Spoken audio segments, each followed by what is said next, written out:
Hello indie game fans, we're in for a treat in March with so many good games big and small, so here are indie games of interest beginning with Backpack Battles, a roguelite auto-battler title with asynchronous PvP in which your opponent in each round is actually the build that another player has created. This is similar in concept to Super Autopets, but in which you're placing items in your inventory which have synergistic effects and might just be the next big roguelite hit. Here's a long-in-development CRPG named Zoria Age of Shattering, which has been on my watch list for a couple of years and it releases very soon. The success of Baldur's Gate 3 has thrown the doors wide open for games like this, although I don't want to set expectations too high since what Larian did really is head and shoulders above everything else. This is a classic party-based title with turn-based combat, but where you also have a base to build out, upgrade and manage. It will not be an early access release, so if you love your games complete, this will be one of note. This video is brought to you by Golfinite, from developer P-Murph Games and publisher Red Deer Games, a golf RPG title that adds gear and abilities to the sport. Practice your shots, take part in tournaments, and become a champion as you aim for the hole-in-one. I like the pixel art in this game that simply looks clean, in which the more you practice and train, the more XP you get, which allows you to level up, improving your drive power, accuracy, and control over the ball. There's tech and gear to purchase that can help you with your putting game, for example, and is another great entry in the golf game space. This was recently ported to Nintendo Switch at a base price of $12.99, but it is on a massive 84% release discount at just $1.99 until 1st March in North America and 10th March in the EU, so be sure to pick it up on discount while you can. Take a deep breath, loosen your shoulders, and get ready to start your own adventure with golf.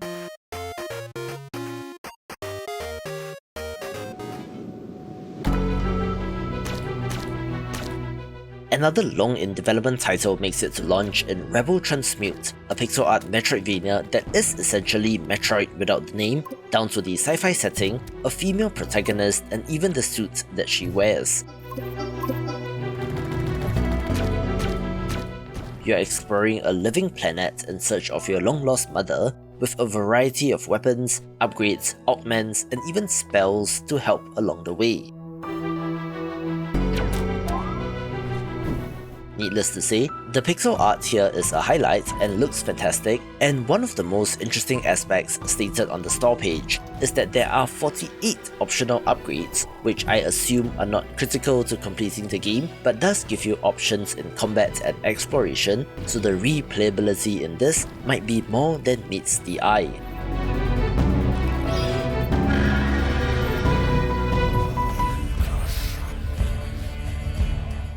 Here's a real-time strategy title that got on my radar during the most recent Steam Next Festival, since Godsworn is one that uses mythology as its inspiration, pitting pagan gods and their followers against the Crusaders and the armies of heaven.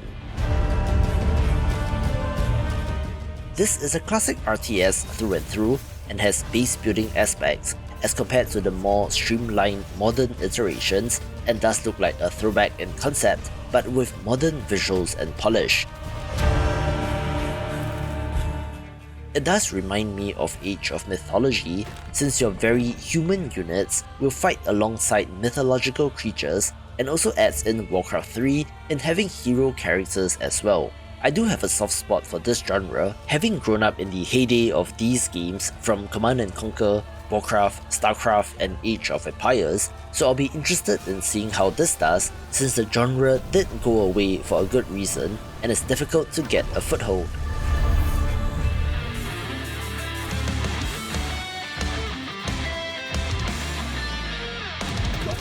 Here's another long-in-development title that makes it to release, since Berserk Boy is a pixel art action platformer that seems to be taking quite a bit of inspiration from the Mega Man games, but with what appears to be more of a focus on melee combat and locomotion rather than firing projectiles. Our hero has the ability to go berserk and to invoke various elemental forms such as fire, lightning or earth, using these powers in his fight against a mad scientist and his army of darkness. Interestingly, the developer does talk about having multiple stages, but also about Metroidvania elements with alternate paths and hidden collectibles, so structurally it is quite a curiosity, although I believe it still leans more towards the linear action platformer. This developer had a rough go with development due to contractual issues, so now that it's finally here, here's wishing them all the best for release.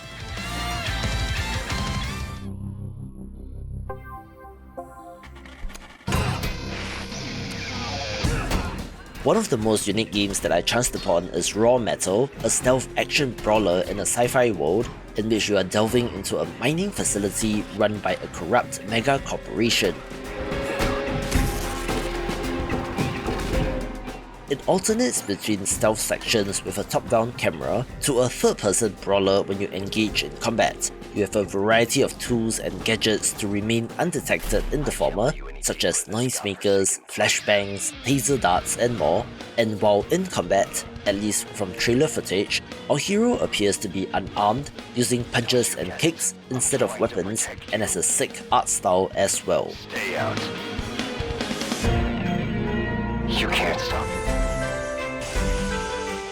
It will be no surprise that Necrosmith 2 makes the list, a game which I've been banging on and on about since the sequel to a roguelite strategy game from 2022 is adding and expanding to the ideas of the first game.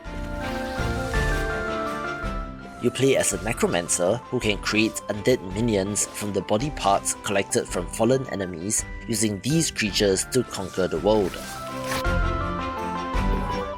Central to all of this is your home base or tower, which is your base of operations, and the enemies know that as well and will send their troops to attack it, so you need to fend them off with powerful spells and more troops. There is a procedurally generated world for plenty of variety, and what's new in the sequel is the addition of titans or gigantic monsters to battle, and where you can also create your own, and should be one of the highlights of the year. I've previewed this title in the past and called it Not Your Grandmother's Tower Defense game, since the action in Outpost Infinity Siege takes place from a first-person perspective, which isn't exactly new, but it has even more interesting ideas of its own. The focus here is the outpost in the title, being a massive multi-level base which all your troops launch out of, and where you can also stack on all sorts of turrets and automatic weapons to fight off oncoming waves of enemies. The first-person action looks awesome since you have an array of powerful weapons to unleash death on your enemies, and what really sold me on this game was a clip in which you could summon a mech from the battlefield that flies over to you, picking you up mid-flight, and then you're in the cockpit blasting away at enemies, adding some Titanfall-esque action to the game, so I have a very good feeling about this one. Goblin's world is full of peril, and there are many who hunt them.